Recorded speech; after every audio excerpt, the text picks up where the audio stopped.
नमस्कार प्रेक्षक हो, आचार्य 90 FM मध्ये मी आर्य तेजस्विनी आपलं मनपूर्वक स्वागत करते. प्रेक्षक हो, मराठी भाषा सप्ताहानिमित्त आपण खास पाहुणे आमंत्रित केलेले आहेत. आपल्या सोबत आहे ज्येष्ठ कवी अशोक नायगावकर सर. अशोक काका, मनपूर्वक पुन्हा एकदा स्वागत तुमचं आचार्य 90 FM स्टुडिओमध्ये.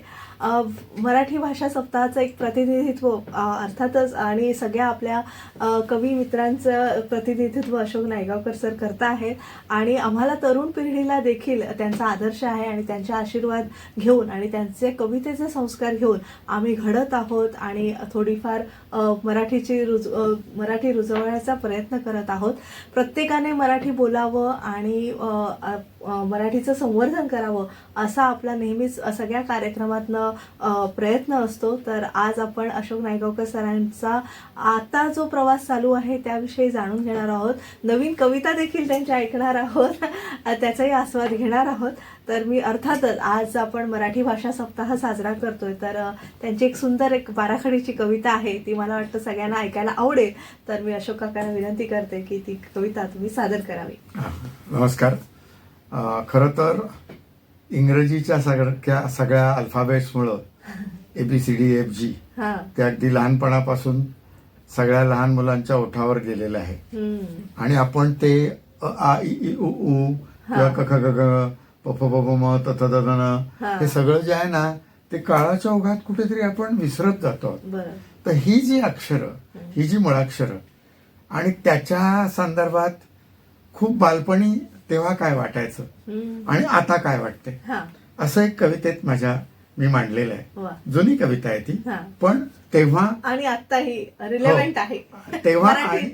तेव्हा आणि आता तेव्हा क कमळाचं तळ घेऊन यायचं, क कमळाचं तळ घेऊन यायचा, खच अगदी खरं वाटत राहायचं, खच अगदी खरं वाटत राहायचं आणि थ थुई थुई नाचत यायचा मोरासारखा, थ थुई थुई नाचत यायचा मोरासारखा, पला परत ये म्हणत पारंबीवर झुलत राहावंसं वाटायचं, पारंबीवर झुलत राहावंसं वाटायचं आणि द पसरून जायचा दव पहाटेवर, द पसरून जायचा दव पहाटेवर. गची तर गंमतच वाटायची आणि फला असायचा फावला वेळ, फला असायचा फावला वेळ. लवकर ये म्हणायचा वेलीच्या वेलांटीतून, लवकर ये म्हणायचा आणि हळवार पावलांनी यायचा हलत डुलत, हळवार पावलांनी यायचा हलत डुलत.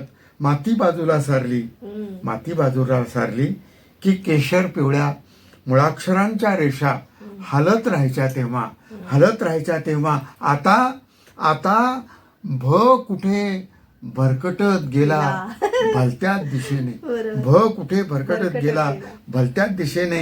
अला आत ये बस म्हणावंसं वाटत नाही, अला आत ये बस म्हणावंसं वाटत नाही. बडबडत राहतो बार मध्ये बका बका कोंबत, बडबडत राहतो बार मध्ये बका बका कोंबत. क कुडतो आतल्या आत काडी ओढत धुराच्या वलयात आणि खच खरं खोटं देवाला ठाऊक खरकट. थ थरथरतो थडग्यातल्या थडग्यात थरथरतो. प पळाला पार सीमेवरून पासपोर्ट घेऊन, फला फरफटत नेलं फटके दिले. गची गचांडी धरली मला पडला मार. नुसताच हळहळला. धने तर धसकाच घेतला म्हणे, उचला आता उशीर होईल उगाच उगाळत बसू नका, उचला आता उशीर होईल उगाच उगाळत बसू नका. उद्याच्याला उठायचंय म्हणाला ऊ आणि सारी मुळाक्षरे बाराखडी फोडत बसली, सारी मुळाक्षरे बाराखडी फोडत बसली. कितीही ABCD आपण वाचली तरी अबकड म्हटल्याशिवाय आपण शहाणे होत नाही असं आहे, नाहीतर आपण ढच राहतो. तर खरंच इतकं समर्पक अशी बाराखडी जर आपल्याला शिकायला मुलांना मिळाली तर त्यांची बाराखडी लगेच पाठ होऊन जाईल, नाही का? खूप सुंदर. आणि ही कविता मला वाटतं तुम्ही आताच्या नुकत्याच झालेल्या अखिल भारतीय साहित्य संमेलन मध्ये सादर केली होती. तर त्याच अनुषंगाने मला विचारायचं आवडेल की आताचं अखिल भारतीय मराठी साहित्य संमेलन जे सातारा येथे झालं ते कवी संमेलनाचे तुम्ही अध्यक्षपद भूषवलेलं आहे. हो. तर ते अध्यक्षपद भूषवतानाचा प्रसंग तुम्हाला काय भावना होती, काय दाटून आलं मनात? खरं तर एकतर मी सातारा जिल्ह्यातील वाईचा हा आणि आदरणीय शिवेंद्रसिंह राजे भोसले हा त्यांनी माझं नाव सुचवलं. हा हा की नायगावकरांना वा. अध्यक्ष करा. एकतर 4-5 वर्षापूर्वी हा त्यांच्या हस्ते मला सातारा गौरव पुरस्कार मिळाला होता वा आणि मी त्या भागात मी सातारच्या कॉलेजलाही कर्मवीर अण्णांच्या त्या रयत शिक्षण संस्थेच्या छत्रपती शिवाजी कॉलेजमध्ये हा हा मी सुरुवात माझ्या कॉलेज महाविद्यालयीन जीवनाची सुरुवातच माझी तिथे झाली. अच्छा. तर असा सगळा एक पार्श्वभूमी माझ्या याला संबंध जन्मगावच कृष्णाकाठचा असल्यामुळे वा. ती पार्श्वभूमी आणि ते लक्षात ठेवून त्यांनी माझं नाव या अध्यक्षपदासाठी सुचवलं हा. आणि मग सगळ्यांनी त्याला मला ते दुजोरा दिला. दुजोरा दिला. आता बरीच वर्ष म्हणजे 33 वर्षापूर्वी सातारला जेव्हा कवी साहित्य संमेलन झालं हा त्यावेळेला टिळक नावाची जी माझी कविता आहे, अच्छा. अहो टिळक तुम्ही अहो टिळक, चौपाटीवर हा, काय करताय, काय तर ही जी कविता 15,000 प्रेक्षक समोर बसले होते वा, वा. आणि त्यांच्या समोर मी ती कविता सादर सादर केली. केली. अनेक ठिकाणी वृत्तपत्रामध्ये त्याच्यावर असा जवळ हो, 2-3 मथळ्याच्या- कॉलम हो. छापून आले हा. आणि गेल्या जवळजवळ 30-35 वर्षामध्ये जगभर जिथे जिथे म्हणून सगळीकडे काय संमेलन झाली, हा. महाराष्ट्रात, बृहन महाराष्ट्रात हा. आणि अनेक ठिकाणी विदेशात, हम्म. तर तिथे तिथे माझी कविता सुरुवातीचं थोडंसं माझं मिश्किली बोलणं झाल्यानंतर टिळक कविता मी बहुतेक ही म्हणतो. हा.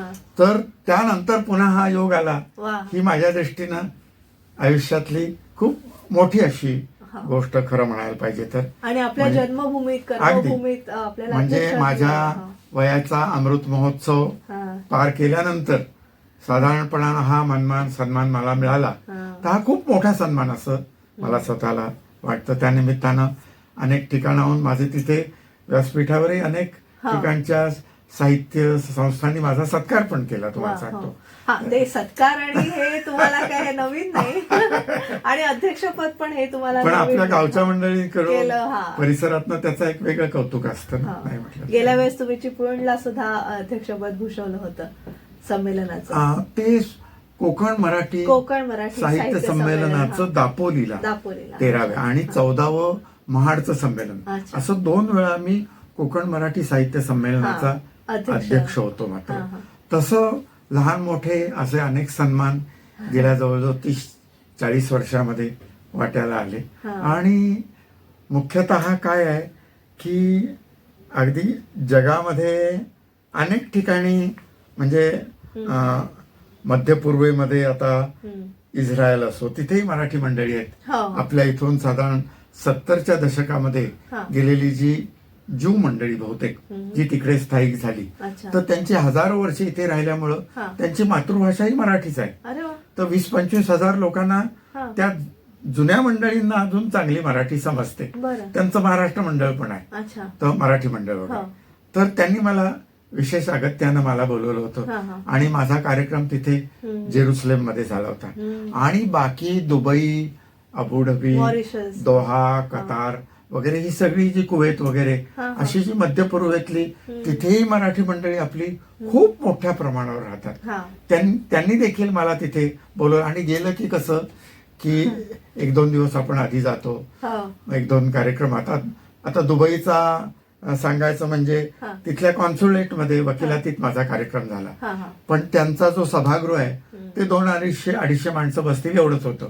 मग त्यांनी 2 टप्प्यामध्ये माझा कार्यक्रम केला. अच्छा. असं म्हणजे वा. गंमतच असते ती. हो. अगदी. आणि मग ते सगळे लोक तिथलं स्थानिक सगळ्या आदरातिथ्य, जी प्रेक्षणीय स्वागत. स्थळं असतात हा. ते आलेत आपल्याकडे याचा एक त्यांना आनंद. लक्षण आनंद असतो. म्हणजे आपल्या भारतामध्ये महाराष्ट्रात मध्ये हा. त्याच्यापेक्षाही दसपट येणं ते अच्छा. मराठी भाषा कानावर केव्हा पडते वा वा. याची वाट पाहत असतात. आसुसलेले असतात. ही खूप खूप मोठी गोष्ट आहे आणि आपल्याला खूप त्याचा आनंदही होतो. आणि इतकं कौतुक असतं की या माणसाने आपल्याकडे राहावं, हे करावं. तर असा पाहुणचार म्हणजे मला आठवतंय मागे एक 5-6 वर्षापूर्वी हा. शिकागोवरनं निघून मी आणि माझे जावई, माझ्या मुली आम्ही सगळे तिकडनं हा. खासगी गाडी करून हा. खाली सांदियागो पर्यंत गेलेलो. अच्छा. म्हणजे अगदी मेक्सिकोच्या बॉर्डर पर्यंत. बरं. तर त्या सांदियागोला एक काही थोडी मराठी मंडळी राहतात. हा. तर त्यांना कोणीतरी कळवलं लॉस एंजेलिसच्या लोकांनी की म्हणे असे असे नायगावकर येत आहेत, तर तुम्हाला जमलं तर त्यांना त्यांचा 1 तासाभराचा तुम्ही कविता ऐकायला हे करा म्हणून. हा.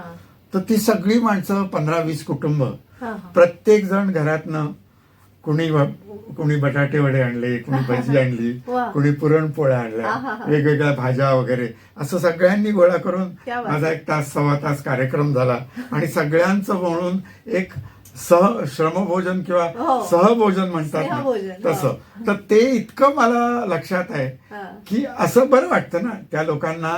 म्हणजे इथून जवळजवळ 5-7 हजार मैल दूर म्हटलं तरी चालेल. हा. तर इतक्या दूरवर मराठी माणूस म्हणजे 250-300 वर्ष 100-150 वर्षामागे हा. ब्रिटिशांनी आपल्यावरती 150 वर्ष राज्यच राज्य केलं. केलं, हो. आणि जगभर सगळीकडे वखारी उभारल्या. हा. हा. तशा मराठी माणसांच्या या सर्व जगभर वा वा. वखारी उभारल्या जात आहेत. क्या बात आहे. त्याचा मला खूप आनंद अभिमान आहे. आहे. आणि कुठून आता ब्रिटन, ग्रेट ब्रिटन सारखा देश किंवा मध्यपूर्व किंवा इकडे थायलंड तुमचं, बँकॉक, सिंगापूर अशा देशांमध्ये साधारणपणानं सगळे भारतीय पदार्थ मिळतातच. पण काही ठिकाणी ते मागवावे लागतात. तर ते पदार्थ मागवून ती मंडळी आपली सण बीण सगळे साजरे करतात. ही खूपच मोठी गोष्ट आहे मला वाटतं. म्हणजे मागे एकदा मला आठवतंय की गणपती उत्सवाच्या दरम्यान इंग्लंडच्या राणी क्वीन हो. तिचं निधन झालं. अच्छा. त्यामुळे अनेक ठिकाणी गणपती हो, हो. उत्सव साजरा साजरे नाही हो, झाला. पेपरमध्ये साजरा पण नाही आलं झाला. होतं ते, हो. तर माझा कार्यक्रम त्यांनी जो ठेवला हा. तो नेमका भाद्रपदात पितृ अमावस्येला ठेवला. अच्छा. पण असं काही नाही, हा. त्यात त्यांना गैर काही नाही. आणि त्या म्हणजे बर्मिंगहॅमच्या जवळ ते मराठी मंडळ आपलं टाटा मोटर्सची मोठा कारखाना खूप तिथे अच्छा. आहे. हा. पुण्या बिण्या भागातले हा. जवळजवळ 100-150 तरुण इंजिनियर. सगळे हा. इंजिनियर्स वगैरे वेगवेगळे तंत्रज्ञ हो. त्या कारखान्यात कामाला. अच्छा. त्यांनी तो कार्यक्रम ठेवला आणि जवळजवळ 100-200 लोक कोल्हापुरी पद्धतीचा फेटा काढून वा. फेटा घेऊन आणि जवळजवळ 30-40 ढोल होते. हा, हा, हा. ढिडीपॉंग झांजा ढोल वाजवत सबंध त्या ढोल ताशा तो जो पथक, हा. सभागृह होतं हा. त्याच्या भोवतीनं सगळी एक मिरवणूक काढलेली. वा. मला एकदम म्हणजे राजा असल्यासारखं वाटलं. मला इथे सुद्धा इथल्यापेक्षा जास्त दुपटीनं अच्छा. तिपटीनं हा. असं तो गणेशोत्सव साजरा होतोय. वा. आणि ती ब्रिटिश मंडळी उत्साहानं कौतुकानं ते सगळं बघत होती. वा. याचा मला मराठी माणूस म्हणून खूप अभिमान वाटतो. खरंच सांगतो म्हणजे अगदी. हो. तर हे सगळं जगभर आपला मराठी माणूस पोहोचलाय आणि त्याचे कान आसुसलेले असतात. त्याचे कान मराठी शब्द कानावर पडावं हा. म्हणून अक्षरशः आसुसलेले असतात. इथं काय असतं, इथे कित्येकदा आता मुंबईतला मला अनुभव हा. म्हणजे वाईट वाटून घेऊ नका, पण अलीकडच्या काळात काय झालंय की तरुण पिढी जी आहे ना हा. ती अशा कार्यक्रमांच्या बाबतीत थोडीशी उदासीन असते अच्छा. स्वतःहून. आता आमच्या काळामध्ये जेव्हा मी शाळेत होतो मनमाडला, तर तेव्हा अनंत काणेकर आणि वसंत बापट, हा, हा. मनमाड हे खूप मोठं जंक्शन, हो. मोठं स्टेशन. बरोबर. तर ते तिथनं रेल्वेनं मुंबईला जाणार होते. अच्छा. तिकडनं जळगाव वगैरे तिकडनं आलेले. हा. आणि ते आम्हाला आमच्या गुरुजींना कळलेलं हा. आणि त्यांनी आम्हाला सगळ्यांना रेल्वे स्टेशनवर अच्छा. असं रांगेमध्ये उभं केलं होतं प्लॅटफॉर्मवरती. आणि मग ते दरवाजाशी येऊन त्या नमस्कार. सगळ्यांनी आम्हाला नमस्कार केला. हा. म्हणजे लहान वयामध्ये 7वी 8वी 9वीत असताना हा. आम्हाला त्या कुणीतरी लेखक ही खूप मोठी महत्वाची गोष्ट. मोठी गोष्ट असते हा. असं त्या काळात गावी Wish असताना roll again. आम्हाला हे होतं. आत्ताच्या काळामध्ये अशा पद्धतीचं जी काही उत्सुकता असते हा. ती थोडीशी कमी होत चालली आहे. हा. म्हणजे अगदी लोप पावले असं असं नाही, नाही, पण त्या वाटेवर पण आहोत ते आपण. कमी कुठेतरी हा. होत चाललंय असं मला कुठेतरी वाटतं. तर हे असे अनुभव जे पूर्वी इथे अनुभवले ते आता विदेशात गेल्यानंतर हा. वगैरे हे अनुभव येतात. वा. तर त्याचा मला खूप आनंदही वाटतो. हा. आणि भाषा कदाचित आपली ही भाषा कदाचित ही जी पाठ्यपुस्तकं आहेत, आमचे तुकोबा, आमचे ज्ञानेश्वर, हा. आमचे हे सगळे आधुनिक कवी केशवसुतांपासून सगळे, हा. तर हे कदाचित तिकडच्या विद्यापीठात तिकडच्या याच्यामध्ये अभ्यासक्रमाला पण लावले जातील. वा वा. इथे जसा हो, आम्ही आपण शेक्सपियर PhD करतो. आपण जसा शेक्सपियरची हा. नाटकं वाचावी लागली बरोबर. किंवा आपल्याला बरंच, हा. इंग्लिश कवी सगळे आपल्या पाठ्यपुस्तकात आले, तशी मी अशी इच्छा करतो. वा वा. हे थोडंसं अतिशयोक्ती वाटेल आज मराठी दिनाच्या निमित्तानं, हा. पण अशी इच्छा ठेवायला काय हरकत आहे? बरोबर. इच्छा ठेवायला काय हो, हरकत आहे? तुमच्याही कविता हो. पाठ्यपुस्तकात हो, असतील. नाही, माझी गोष्ट सोडून द्या तुम्ही, पण सगळ्यांचंच. एकूण मराठीतला जो हा. 700 वर्षाचा जो इतिहास इतिहास आहे, आहे, हा. कारण आपण भाषेचा जो संबंध मोठा हा वाडा आहे, हा राजवाडा आहे, त्याच्यात प्रवेश करतो ना, हा. तो प्रवेश कवितेच्या दरवाजातून वा. कवितेतून प्रवेश करतो. मला लहानपण आठवतंय, पहा पाखरे चरोनी होती झाडावर गोळा, कुठे बुडाला पलीकडील तो सोन्याचा गोळा. अशा सगळ्या कविता, म्हणजे असेल तेथे वाहत सुंदर हा. शुभ्र दुग्ध सम नदी, असतील डोलत निळी तांबडी कमळे पाण्यामध्ये. वा. असेल अशा ज्या कवितांनी रम्य, म्हणजे आपलं लहानपण असतं ना, हा. ते काही नंतरची अस्वस्थता, हा. हे जग असं आहे, विचित्र आहे वगैरे, आपण रोज वृत्तपत्राचे महत्व वाचतो. पहिलं पान बघितल्यानंतर कुठं कुठं काय काय विचित्र गोष्टी झाल्यात, ते काही लहानपणी आपल्या डोक्यात नसतं. आपल्या डोक्यात आकाश असतं, पक्षी असे विरत जातात, हा. घार असते ती घिरट्या घालत असते, सूर्योदय असतो हा. आणि सूर्यास्त असतो, डोंगर आणि संबंध नदी. सगळं डोंगर नद्या सगळं. तर ते निरागस असतं. ते जे निरागसपण आहे ना, त्या याच्यात त्या कवितेच्या रस्त्यावरून, म्हणजे पाऊल वाटेवरून आपण भाषेच्या दालनात प्रवेश करतो. वा. ती कविता ही जगातली कुठल्याही भाषेतली, हा. मराठी असो की आणखीन बरोबर. इंग्लिश असो, फ्रेंच असो, गुजराती असो, कविता ही जगातली सर्वात मोठी गोष्ट आहे, जे एका तुम्हाला याच्यामध्ये सांगता येणार नाही, मोठ्या याच्यामध्ये ते तुम्ही काहीतरी एखाद्या 4 ओळींमध्ये सांगू शकता, असं मला स्वतःला वा. वाटत आलेलं आहे, तुम्हाला सांगतो. नक्कीच. आणि मला वाटतं आपल्या मराठी भाषेमधील जे कवितांचं दार, तुम्ही आमच्यासाठी बरेच कवींचं याच्यामध्ये योगदान आहे. तुमच्यासारख्या कवींनी आमचं कवितेचं पुस्तकाचं पान उघडून आम्हाला दाखवलं, त्याबद्दल तुमचे पुनश्च आभार आहेत. एक छोटीशी विश्रांती घेऊया आणि अशोक नायगावकर सर यांच्याशी आपली चर्चा अशी सुरू ठेवूया. आज आपण मराठी भाषा सप्ताहानिमित्त ज्येष्ठ कवी अशोक नायगावकर सर यांना आपल्या आचार्य 90 FM स्टुडिओत आमंत्रित केलेलं आहे. तुम्ही पाहत राहा आचार्य 90 FM ऑन रेडिओ.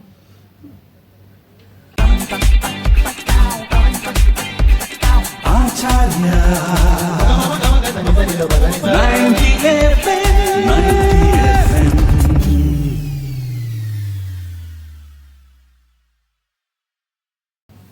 विश्रांतीनंतर तुम्हा सगळ्यांचं पुन्हा एकदा स्वागत. तुम्ही ऐकत आहात आचार्य 90 FM ऑन रेडिओ आणि आज आपण मराठी भाषा सप्ताहानिमित्त ज्येष्ठ कवी अशोक नायगावकर सर यांना आपल्या स्टुडिओमध्ये आमंत्रित केलेलं आहे. सरांनी मगाशी उल्लेख केला, फॉरेनमध्ये त्यांना कसं आमंत्रित केलं होतं, ढोल ताशा पथक होतं आणि पंक्ती बसलेल्या आणि वेगवेगळ्या भाज्यांचा सगळा मेनू होता. तर भाज्यांचा उल्लेख आलेला आहे, तर सरांची भाजीपाला ही कविता आपल्या सगळ्यांना फार आवडीची आहे आणि शाकाहार कविता. हा, तर ती प्रत्यक्ष तुमच्याकडून ऐकायला आणि त्याचा आस्वाद घ्यायला आम्हाला आवडेल. थोडी मिश्किल कविता आहे ती, म्हणजे असं की आता संबंध स्वयंपाकघरातला 1000 वर्ष सगळं जे काही आहे ते महिला वर्ग करत आला आणि पुरुष मात्र अगदी चापून जेवणं, अमुक तमुक पुन्हा त्यात चुका काढणं बरोबर. असं त्याचं प्रत्येकाचं म्हणजे खूप काहीतरी प्रचंड ज्ञान आहे वगैरे बनवण्यातलं वगैरे प्रत्यक्षात काही येत काहीच नाही. नाही. पण तोच पुरुष त्या स्वयंपाकघराकडे बघताना की ही किती क्रूरता चाललेली आहे हा. अशा पद्धतीनं जेव्हा बघायला लागतो तेव्हा त्याला काय वाटतं हे सगळं भाजीपाला वगैरे म्हणजे त्याला ही युद्धभूमी असल्यासारखं वाटतं. हा. एका बाजूला पोटात कावळे ओरडायला लागले की तो त्याच्यावर आडवा हात पण मारतो. बरोबर. पण एरवी जेव्हा सगळं असतं तेव्हा तो मात्र ते काहीतरी त्याला प्रचंड हिंसा दिसायला लागते. हा. तर त्याचं एक वर्णन पुरुषी मनोवृत्तीतून हा. पुरुषी जी एक अशी हो. निर्भीड आणि अगदी हो. म्हणजे धडाकेबाज. त्याच्यावरती वर्चस्ववादी जी आमची हजारो वर्षाची संबंध बरं. आता हे महिला गेल्या 50-60 वर्षामध्ये ते सगळा म्हणजे पुरोगामी सगळं हो. महिला वर्ग सगळा स्वातंत्र्य वगैरे याच्यामध्ये बरं, हो. शिकल्यानंतर ते सगळं पण तरी देखील पुरुषांच्या आतून कुठेतरी आम्ही ग्रेट आहोत हो, हो. अशी अजूनही आहे. आतून कुठेतरी कायद्याला घाबरून का होईना पण आत कुठेतरी त्यांच्या ह्याच्यात आहे. आम्ही श्रेष्ठ असल्याचं. तर त्या महिला बघा बरं. की कसं स्वयंपाकघरामध्ये किती किती आपण महिलांना खरोखर असं कवितेमध्ये वगैरे असं हळुवार वगैरे सगळं म्हणतो हा. पण प्रत्यक्षात ते आपलं एक चुकीची आपली भूमिका आहे असं मला स्वतःला वाटत आम्हाला पुरुषांना वाटत आलेलं आहे. आणि त्याची ही कविता आहे. गळ्याशी नख खुपसून अंदाज घेत क्रूरपणे त्वचा सोडली जाते दुधी भोपळ्याची. गळ्याशी नख खुपसून अंदाज म्हणजे अशी वाघ नख वगैरे काहीतरी अशी अडकवली आहेत आता तर असं मशीन काहीतरी- झालंय. हो गळ्याशी नख खुपसून अंदाज घेत क्रूरपणे त्वचा सोडली जाते दुधी भोपळ्याची. सपासप म्हणजे आम्ही पुरुष मंडळी कसं हळुवार म्हणजे आपलं दुधी हलवा करायचा आहे हो. तर कवळा दुधी भोपळा बाजारात गेल्यानंतर आम्ही हळुवार पण त्याच्यावर बारीक लव असते बरं. त्याच्यावर अगदी असा हात फिरव- हळुवार हात फिरवतो. महिला बघा महिला त्या देठाच्या तिथे नख खुपसून बघतात कवळा आहे का नेबर आहे बघायला. अनेकांचं लक्ष नसतं तिकडे. हा. सपासप सुरी चालवत कांद्याची कापाकाप चालली आहे. डोळ्यांची आगाग होते डोळ्यांची आगाग होते. शहाळ्या नारळावर कोयत्याने दरोडा घातलाय हा. कोयत्याने दरोडा घातलाय. हे भाजलं जात आहे वांग हे भाजलं जात आहे वांग बघा मला भरून आलं. हे भाजलं जात आहे वांग निथळतंय त्वचेतून पाणी टपटप. बघा आता अलीकडे गेल्या महिन्यात संक्रांत झाली हा. त्याच्या आदल्या दिवशी भोगी असते. हा. वांग्याचं भरीत बाजरीची भाकरी वगैरे करतात. किती क्रूरपणे त्या विस्तरावर ते वांग ठेवतात महिला बघा. हे भाजलं जाते वांग म्हणजे मला अक्ष भरून आलं. तुम्हाला सुद्धा भरून येऊ शकेल एक 5-6 दिवस जर हो, तुम्ही हो. प्रॅक्टिस केलीत तर. आणि साधं सुद्धा नाही तेल बिल चोपडून वांग भाजतात. तो आम्ही बघू नाही शकत आम्ही पाऊल नाही ठेवू शकत स्वयंपाकघरामध्ये. आणि साधं सुद्धा नाही अहो मला वांग भाजायला सांगितलं. ओ. आता वांग मी घेतलं आता हल्ली ऐकावं लागतं सगळं. पण वांग ते त्याला तेल बिल चोपडून वांग भाजायला घेतलं. पण एक तर कवी हृदय आणि त्यात पुरुष मी दुप्पट नाजूक कवी म्हणून आणि हो. पुरुष जात्याच हळुवार प्रकृतीचे. पण मला ते बघवेना मी डोळ्यावर हात ठेवून वांग फिरवत राहिलो. वांग निघून गेलं हात भाजला तुम्हाला सांगतोय. अरे रे. म्हणजे बघा मराठीमध्ये माणसाच्या दुःखावर अनेकांनी कविता लिहिलेल्या आहेत. पण वांग दुधी भोपळा याची वेदना दुःख मांडणारा एकच मराठीतला एकमेव कवी आहे तुम्हाला सांगतो. म्हणजे मध्यंतरी कुणीतरी म्हटलं की जगदीशचंद्र बोस नंतर अशोक नायगावकर असं म्हटलं होतं तुम्हाला सांगतो. तडतडते मोहरी हा अखेरचा फडफडाट कडीपत्त्याच्या पंखांचा उकळत्या तेलात. बघा ते चिवडासाठी हा. मोठं तेल फोडणी करतात हा. आणि बचकाभर असा कढीपत्ता टाकतात. फडफड फडफड फडफड फडफड फुलपाखरं तडफडतायत असा आवाज होतो. आम्ही थांबू नाही शकत, आम्ही तिथं बघू नाही शकत. घाबरतो जीव आमचा. आणि ही बाई त्या बाईला म्हणते, काय छान तापलाय घाणा म्हणून. कसल्या समानतेच्या गोष्टी करता हो, तुम्हाला सांगतो. तिखट टाकलं जातंय भाजीच्या अंगावर, तिखट टाकलं जातंय भाजीच्या अंगावर. डोळ्यात धारेवर किसली जातायत गाजरं, धारेवर किसली जातायत गाजरं. पिळवणूक चालली आहे आंब्याची, पिळवणूक चालली आहे आंब्याची. सर्वहारा बनली आहे कोय, सर्वहारा बनली आहे कोय. वरवंट्या खाली चिरडते मीठ मिरची, मीठ मिरची. आणि बत्ता घातला जातोय वेलदोड्याच्या डोक्यात, बत्ता घातला जातोय वेलदोड्याच्या डोक्यात. फडक्याने गळा ओळून मुसक्या बांधून दह्याला फासावर चढवलंय चक्का बनवण्यासाठी, दह्याला फासावर चढवलंय चक्का बनवण्यासाठी. हे भरडले जात आहेत गहू, भरडले जात आहेत गहू. लाई लाई होते मक्याची, ज्वारीची. फडफड फडफड फडफड. बघा कसं ते उडतात त्या कढईमध्ये. भर बाजारात सुरा खुपसला जातोय कलिंगडाच्या पोटात, भर बाजारात सुरा खुपसला जातोय कलिंगडाच्या पोटात. पोलीस नुसतेच बघतायत, पोलीस नुसतेच बघतायत. संत्र्या, मोसंब्या, केळ्यांची वस्त्र उतरवली जात आहेत, वस्त्र उतरवली जात आहेत.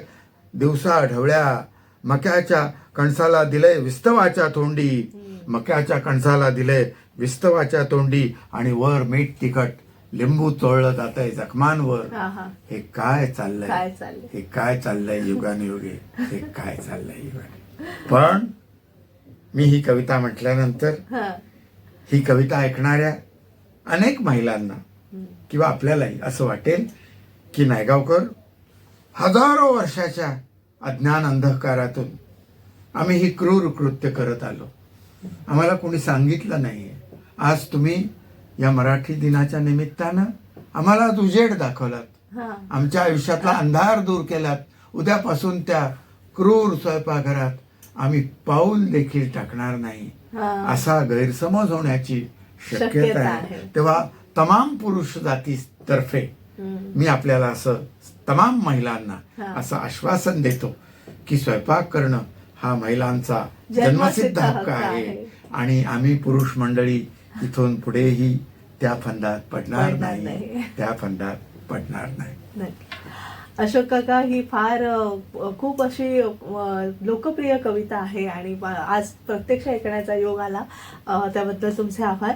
आता अभिजात मराठी भाषेचा दर्जा मराठी भाषेला मिळालेला आहे. मराठी ही आधीच अभिजात होती आणि आता तिला दर्जा देऊन त्यातलं काय वेगळेपण तुम्हाला जाणवतंय त्याविषयी थोडंसं तुम्ही सांगा. मला स्वतःला खूप आनंद आहे की ही जवळजवळ 10-15 कोटीहून अधिक लोकांची असलेली ही आपली भाषा माऊलींपासून, माऊलींच्या आधीपासून आपल्या ओठावर, त्याच्याही आधीपासून 1000-1500 वर्षांचा इतिहास सगळा आपल्याला, शिलालेख वगैरे सगळं सापडलेले आहेत. आणि त्या सगळ्याचा विचार करून एकतर भाषेला अभिजात दर्जा दिला, इतर भाषांना जसा दिला, इतर काही निवडक 3-4 भाषांना दिलाय. त्या नामावळीमध्ये त्या मानाचा तुरा मराठी भाषेलाही मिळाला, याचा मला मनस्वी एक मराठी भाषेतला एक छोटासा कवी म्हणून निश्चितच मला अभिमान आहे. पण दुसऱ्या बाजूला माझ्या मनात शंका अशा की शहरी भागात काय किंवा ग्रामीण भागात काय, की मराठी माध्यमाच्या ज्या शाळा आहेत त्या 1-1, 2-2, 200-250 शाळा तर आपल्या इथे बंद पडतायत की काय, असा प्रश्न सगळीकडे माध्यमांमध्ये, वृत्तपत्रांमध्ये चर्चेला जातोय. आणि आपल्या घरामध्येच अगदी आत्ता देखील मराठी पुस्तकं खप भरपूर होतो, पण ती वाचली कितपत जातात. बरोबर. म्हणजे आमच्या घरामध्ये मुलांना लहानपणी आठवतंय की आपल्या घरातल्या महिला दिवाळीचे पदार्थ बनवताना, हे करताना, की त्या भेंड्या लावायच्या, मराठी भेंड्या. आज अशा पद्धतीनं मराठी भेंड्या लावताना तरुण मुलं मुली दिसतात का? नाही दिसत. आपल्या घरामध्ये डोहाळ जेवण, बारसं आणि काय महिलांचे असे हो, अनेक मंगळागौर वगैरे. तत्सम मंगळागौर वगैरे असे कार्यक्रम. त्याच्यामध्ये आपल्या घरातल्या वयस्क महिला काही रचना करायच्या. जात्यावर साधं दळायला घेतलं तरी त्यांच्याकडून ओवी यायची. हो. म्हणजे घराघरामध्ये बहिणाबाई होती. घराघरात आपल्या घराघरात बहिणाबाई होती. आज ते जे वळण आहे ते ओवीचं, ते जे सगळं वळण आहे मराठी रचना, मी काय असं म्हणत नाही की ते अगदी अत्युच्च दर्जाच्या त्या कविता होत्या वगैरे, पण त्या रचना होत्या. रचना करण्याची, मग ते अगदी मंगलाष्टक कुणाचा लग्नात वगैरे रचायला असो वगैरे, पण मराठीमध्ये रचना करण्याचं ते एक सृजन होतं. भले वरच्या पातळीवर नसेल ते, पण ते सृजन होतं. हे मराठीतलं सृजन आज लोपत आहे की काय, ही शंका बघा तुम्ही. मी सगळीकडे फिरत असतो.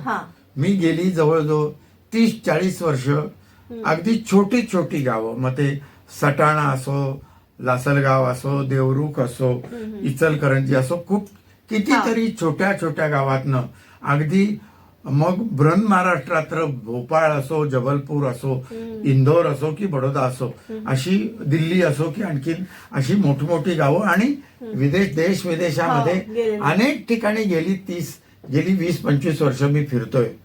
तर हे जे सृजन आहे ते हळूहळू मराठीतलं सृजन कमी होत चाललंय. मराठीतलं सृजन आत्ता मला याला छेद देणारं, मी गेल्या वर्षी लंडनला होतो मुलींकडे. दरवर्षी 3-4 महिने मी मुलींकडे असतो. तर कॅनडातल्या एका माझ्या परिचित मुलाचा फोन आला आणि म्हणाला की काका, आमच्या इथे असं मराठी जत्रा भरवलेली आहे आम्ही, दुकानं वगैरे असं वगैरे, स्पर्धा वगैरे. तर त्याच्यावरती आम्ही लोकांना, आपल्या इथल्या मराठी लोकांना निबंध लिहायला सांगितले. तर ते निबंध तुम्ही तपासून द्याल का आम्हाला? म्हणजे त्याचं मानधन वगैरे किती काय? अरे म्हटलं, माझ्या दृष्टीनं तुम्ही कॅनडात राहून अशा पद्धतीनं मराठीची सुरुवात करतात, हीच माझ्या दृष्टीनं मानधन आहे म्हटलं. तर तुम्ही ते जरूर पाठवा आणि मी ते व्यवस्थित तुम्हाला तपासून वगैरे देईन. तर ही सुरुवात आहे. ही सुरुवात आहे ना, ही सुरुवात कुठेतरी आशेचा असा किरण दिवा. म्हणजे इथे मला महाराष्ट्रामध्ये, इथल्या शहरांमध्ये, इथल्या सगळ्या आपल्या सोसायट्या, ही संकुलं आणि इंग्रजी माध्यमाच्या शाळा, याच्यामध्ये मराठीचा एखादा वाक्याचा अर्थ विचारला तर त्यांना ते अर्थ समजत नाही. म्हणजे कोबीची भाजी, कांदे, वांगी किंवा अमुक तमुक, दूध आण, आम्हाला पाणी दे, इथपर्यंत मराठी घरात आहे. पण जे असं सूक्ष्म, असं सौंदर्यपूर्ण किंवा कवितेचा दुसरा अर्थ, सूचक अर्थ समजणार, या मराठीपासून आम्ही कुठेतरी, आम्हाला त्या पत्राच्या याच्यावर लिहिलेलं देवनागरी लिपीमुळं हे पत्र आमचं एवढं वाचता येतं, पण भाषेचं जे सौंदर्य आहे ना ते त्या पत्त्यामध्ये नाही आहे. ऍड्रेसमध्ये तुमचा पत्ता लिहिलाय, त्यात भाषेची करामत कुठे आहे? भाषेची करामत ही कवितेच्या ओळीत, एखाद्या ललित लघुनिबंधात, याच्यामध्ये असते. तर याची सुरुवात कुठेतरी परदेशात होते आहे. मराठी शाळा तिथं शनिवार रविवार काढल्या जात आहेत. तर हे आपला स्वाभिमान आहे, दुरभिमान नव्हे. भाषेचा अभिमान हा असा जागरूक होणं, ही खूप कुठेतरी हे प्रसाद चिन्ह आहेत. हे मला सगळ्यांना सांगायचं आहे. आणि म्हणून तुमच्याकडे विंदांची बालगीतं, पाडगावकरांची बालकविता किंवा अनेक सरिता पत्की किंवा आणखी इंदिरा संत वगैरे, मराठीतलं जे म्हणून काय तांब्यांपासून संबंध कविता आहेत, त्या सगळ्या कविता, ते वाचन तुमच्या घरामध्ये फावल्या वेळामध्ये झालं तर ती, मला वाटतंय, मराठी अभिजात झाल्याचं ते त्यात खरं. म्हणजे अभिजात मराठीला आपल्याला पुढे न्यायचंय. नुसतं अभिजात म्हणून कुठेतरी पेढे वाटत बसण्यात किंवा हार तुरे एकमेकांना शुभेच्छा देण्यामध्ये काही अर्थ नाही. कारण इतिहास असं सांगतो की अनेक भाषा या काळाच्या ओघात लुप्त झालेले झालंय आहे ना. असं हे माझं मत नाही. बरं. माझे ज्येष्ठ कविमित्र गुरुवर्य हा. शंकर वैद्य एकदा मला बोलताना अच्छा. म्हणत होते, अरे अशोक, काळाच्या ओघात अनेक भाषा लोप पावलेल्या आहेत. पावलेल्या. तुम्हाला सांगतो तशी ही मराठी 10-15 कोटींची मराठी भाषा ही आपल्या इजित ज्ञानोबांची, तुकोबांची, दया पवारांची, नामदेव ढसाळांची, सगळ्यांची, हा. गोविंदाग्रजांची, भालचंद्र. तो योग खरा हठयोग प्रीतीचा, रोग लागला ज्याला लागते जगावे त्याला, हे असे, किंवा कुठल्या अशा जागी देख मैदान प्रेम मरण नावाची कविता, काय सुंदर कविता आहे. हो, निष्प्रेम चिरंजीवन ते जगी दगडालाही मिळते. तर ते असं जे प्रेम मरण कविता वाचल्यानंतर कळतं की काय काय काय भाषा, काय शब्द प्रभू. उदात्तता. म्हणजे त्या यांच्यामध्ये आपल्या गोदा गौरव कविता मला यांची आठवते. तर ती चंद्रशेखरांची कविता. हा. कृष्ण कृष्ण जन झंचक झंचक ताल मृदंग ही दंग करी, तरुती रिंचे वल्ली तुझवर पल्लव चामर चाळविती, तुझ्या प्रवाही कुंकुम मंडित बाल रवी जणू अरुण करी, गंगेचा की ओघ दुधाचा या परी मनसंदेह. हे जे काही लहानपणी ऐकलेलं, मग ते बोरकरांच्या कविता असोत काय असोत, तर हे सगळं जे आहे ना, हे आपलं भाषेचं वैभव आहे. हो, तुम्हाला सांगतो. म्हणजे असं आता हे सगळं काही काही कविता सुरुवातीच्या काळात कवितेचा खूप प्रभाव असतो, आणि असं प्रास असलेलं किंवा असं आपण काहीतरी लिहावं, असाही जवळजवळ 40-50 वर्षापूर्वी माझ्यावरही असं ते हे होतं, गिरवत राहावं काहीतरी. ते अर्थ किती आहे की निरर्थक आहे काय कळत नव्हतं. पण त्या काळात मी 70च्या दशकामध्ये लिहिलेलं, तुझी श्यामल कोमल धवल तपापत, धून अधून मधून जशी तुझी उन्नत चाल त्रिताल निनादत, नाद सदोदित रूपमती तुझी, चाहुल बाहुल अक्ष विराम रमा रमणी रममाण जशी. अशा पद्धतीचं मी काहीतरी रचना केलेल्या. आता हे शब्दांचं गिरवणं आहे काय, यात काय अर्थ आहे वगैरे, ही गोष्ट नंतरची अर्थ. शब्दांचे झंकार आहेत, किती सुंदर. वा, आणि किती मुखोद्गत आहेत तुम्हाला, आणि अजूनही ते स्मरणात आहेत. ते लयबद्ध असल्यामुळे ते नर्तिका जसं नृत्यांगना एखादी पदन्यास करते तसं अगदी तुमचे ते शब्द असे नाचत बागडत आमच्या सगळ्यांच्या ओठावर येतात. किती छान. परत एक छोटीशी विश्रांती घेऊया आणि पुन्हा एकदा कविवर्य अशोक नायगावकर सर यांच्याशी आपला संवाद असाच सुरू ठेवूया. तुम्ही पाहत राहा आचार्य 90 FM on radio. Acharya 90 FM 90 FM.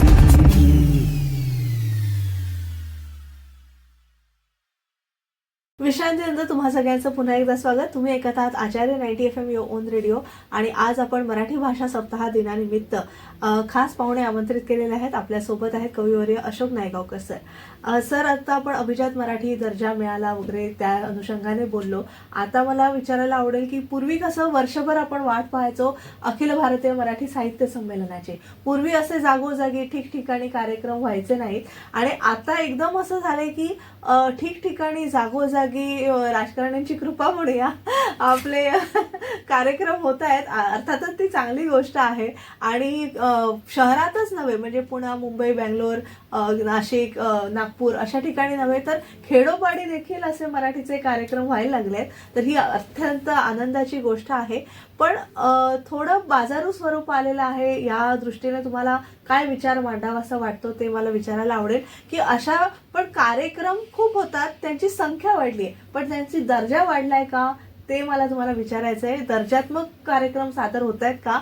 आणि दुसरी गोष्ट म्हणजे तुम्ही आता नेमकं मराठी विषय घेऊन जी मुलं PhD करतायत, तर किंवा पुढे भवितव्य मराठीचं काय असेल, पुढच्या पिढीचं भवितव्य काय असेल, याविषयी थोडंसं दोन्ही याच्यावर तुम्ही मार्गदर्शन करा. आत्ताचा पुन्हा एक असं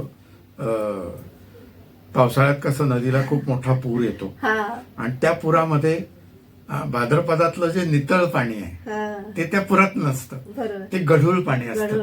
तर हा सुरुवातीचा जो लोंढा आहे ना, हा थोडा गढूळ स्वरूपाचा आहे, याबद्दल वादच नाही. पण काहीतरी सुरुवात होती आहे ही फार मोठी गोष्ट आहे. बरोबर. आता तुम्हाला आश्चर्य वाटेल, एक 8-10 दिवसच झाले भिगवण नावाचं गाव आहे. हा. आता हे काही फार मोठं गाव हो, नाही. बरोबर. सोलापूर रस्त्याला, पुणे सोलापूर हा. रस्त्याला 100 किलोमीटरवर ते एक छोटं गाव आहे. म्हणजे तालुका प्लेस सुद्धा आहे की नाही मला काही कल्पना नाही, पण पुणे जिल्हा, त्यानंतर तुमचा सोलापूर जिल्हा हा. याच्या अगदी सीमेवर असलेलं ते गाव छोटंसं हा. हायवेलाच आहे. तिथे जिजाऊ प्रतिष्ठान हा. व्याख्यानमाला म्हणून आहे. हा, हा. आणि त्या व्याख्यानमालेला परवा गेल्या आठवड्यात 25 वर्ष झाली.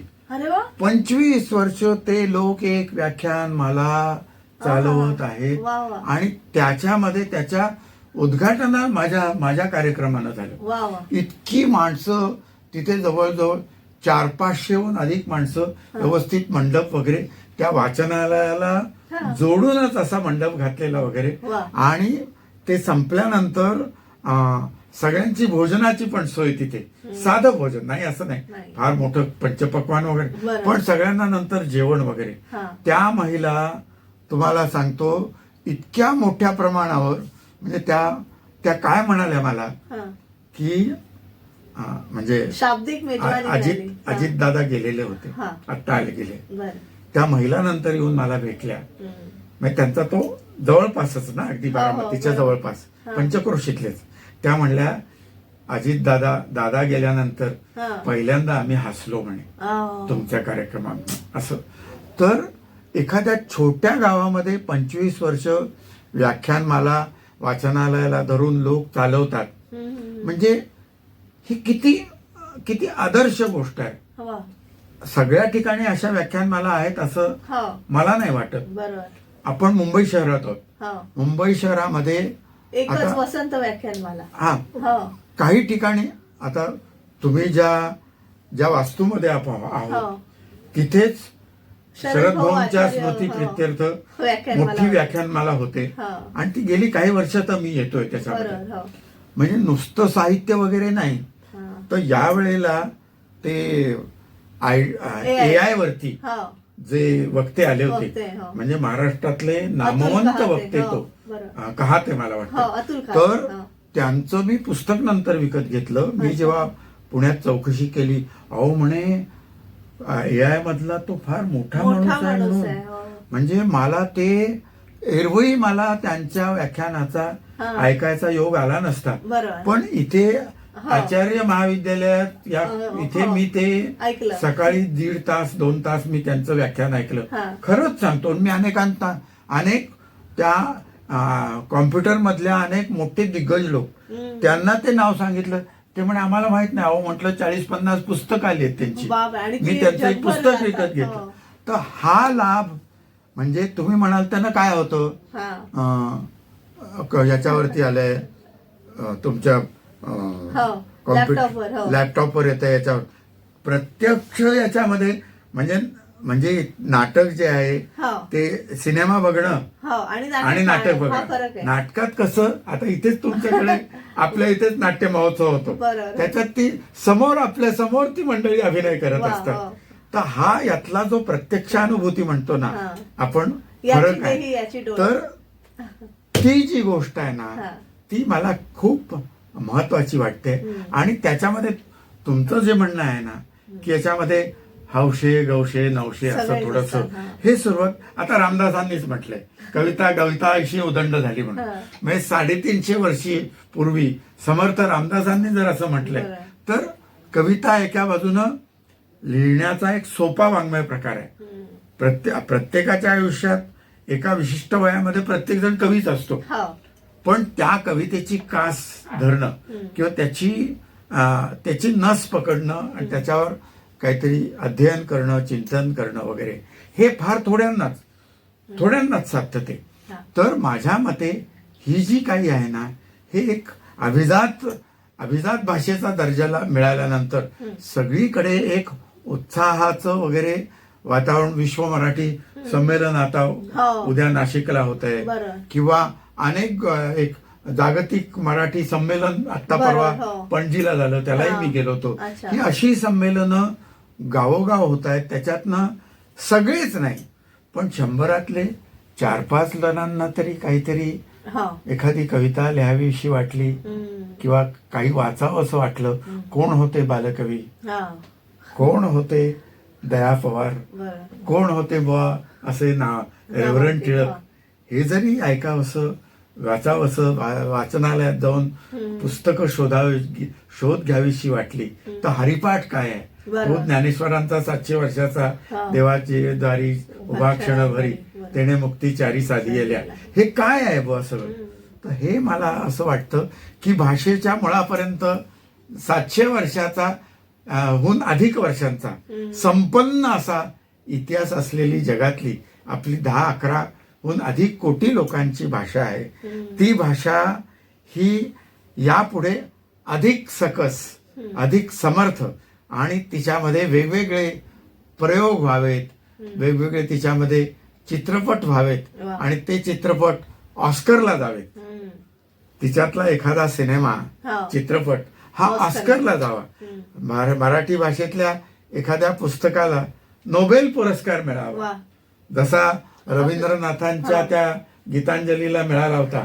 तशा पद्धतीनं मराठी भाषेतला एखादा कविता संग्रह, एखादी कादंबरी याला नोबेल सन्मान जो व्हावा, अशा पद्धतीनं सगळीकडे एक नवीन सगळं वातावरण तयार व्हावं अशी मी सदिच्छा, आशा व्यक्त करतो. आणि मला आनंदही होत आहे एका बाजूनं, पण तितकंच तुम्ही सजग पण राहिलं पाहिजे, सजग पण राहिलं पाहिजे. साधं हॉटेलात गेल्यानंतर आपण, साधं जर रिक्षात बसल्यानंतर आपण आपली भाषा विसरतो, साधं रिक्षात बसल्यानंतर आपण भाषा विसरतो. आणि साधं हॉटेलमध्ये गेल्यानंतर, रेस्टॉरंटमध्ये गेल्यानंतर साधं मराठीतलं मीठ नाही मागू शकत, मराठीतनं मीठ नाही मागत आपण, बरोबर. म्हणजे आपणच आपल्या भाषेपासून दूर जातो.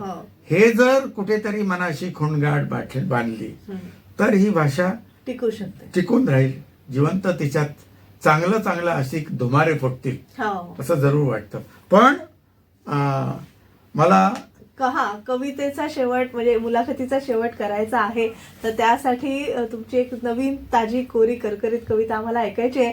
कारण मगाशी सादर झालेली शाकाहार आणि बाराखडी आम्ही कविता ऐकलेल्या आहेत, म्हणजे प्रत्यक्ष ऐकण्याचा आनंद वेगळाच. पण मला वाटतं मुलाखतीची सांगता आपण सरांच्या एक नवीन ताज्या कोऱ्या करकरीत कवितेने करूया. पण मित्रांनो, मी ज्या कवितेनं शेवट करणार आहे किंवा माझ्या या मुलाखतीची अखेर करणार आहे, ती कविता तुम्हाला थोडीशी दुःख होईल, पण ते एक वास्तव आहे. दुःख होईल पण ते एक वास्तव आहे. आणि जे ज्येष्ठ नागरिक आहेत, ज्यांना खूप काही सहन होत नाही, जे बेडवर असतात, म्हणजे गादीवर पडून असतात विश्रांती घेत, अशा असंख्य लोकांची ही वेदना आहे. ती बघा मी कशी मांडली. ती डेड एंड. साधाच तर वॉक होता, अवचिता परिमळू घेत घेत, इंद्रायणीच्या काठाकाठाने निघालो, तो वाटेत पारिजातक तिने अलगद फूल उचलले आणि म्हणाली, इतक्या वरून पडल्याने देठाशी रक्त साकळलंय बघ, देठाशी रक्त साकळलंय बघ. मी म्हटलं तुलाच बरं सुचतं. पुढे भंडाऱ्यावर रघुनंदनचं पद्मनाभा नारायणा ऐकत तल्लीन झालो. नांदुरकीच्या सावलीत दशम्या उघडल्या, खाली उतरलो तर समोर त्र्यंबक बापूजी झाडाला घट्ट मिठी मारून म्हणाले, हाच तो औदुंबर. म्हटलं हा औदुंबर नाही, सिमेंटची ओतीव झाड आहे. रिसॉर्टच्या मालकाने फांद्या अडकवल्यात, प्लॅस्टिकची पाने खोचलीत, इलेक्ट्रिक दिव्याच्या माळांनी गळफास दिलाय बघा. पण अवतीभोवती गार गालीचे बघून धावतच सुटले वाहना घालून बालकवीच ते. म्हटलं अहो हिरवळ नाही, ते टर्फ आहे, टोचेल तळपायांना. म्हणताना समोर पुरुषोत्तम शिवराम झाडाकडे बघत म्हणाले, मला दुसरा पक्षी गाणे गातोयसे वाटतंय. मला दुसरा पक्षी गाणे गातोय असे वाटते. म्हटलं अहो गाणे नाही, हा डीजेचा कर्कश आवाज आहे. डीजेचा कर्कश आवाज आहे. तुम्ही ठार बहिरे झाला आहात, ठार बहिरे झाला आहात. मी तिला म्हटले हा आपण तर रानवाटेने निघालो होतो, हो आपण तर रानवाटेने निघालो होतो आणि पोहोचलोय पोलीस स्टेशन पाशी. पोहोचलोय पोलीस स्टेशन पाशी. याच रस्त्याने पुढे गेले की कोर्ट, याच रस्त्याने पुढे गेले की कोर्ट, आणि तोच डेड एंड, हो तोच डेड एंड, तोच डेड एंड. हा, खूप समृद्ध केलं नेहमीप्रमाणेच तुमच्या कवितांनी आणि तुमच्या एकंदर विचारसरणी जी तुम्ही सादर केली त्याबद्दल तुमचे खूप खूप मनपूर्वक आभार. प्रेक्षक हो, मराठी सप्ताह दिनानिमित्त आपण खास पाहुणे आमंत्रित केले होते. आज आपल्या सोबत होते ज्येष्ठ कवी अशोक नायगावकर सर. जाता जाता थोड्या तुमच्या परवानगीने 2 ओळी म्हणते. जैसे पुष्पा माझी पुष्प मोगरी, जैसे पुष्पा माझी पुष्प मोगरी, की परिमळा जयी कस्तुरी, की परिमळा जयी कस्तुरी, तैसी भाषा माझी साजेरी मराठी, तैसी भाषा माझी क्या बात, क्या साजेरी बात. वा, वा. मराठी. छान छान. खूप खूप आभार. अधिक कृतकृत्य झाल्यासारखं वाटलं. 2दा तुमच्या भेटीचा योग आला. हो. म्हणजे कार्यक्रमानिमित्तानं आपण भेटतो, पण असा तुमच्या मुखोद्गत कवितांचा आस्वाद आज घेता आला त्याबद्दल मनपूर्वक आभार. धन्यवाद.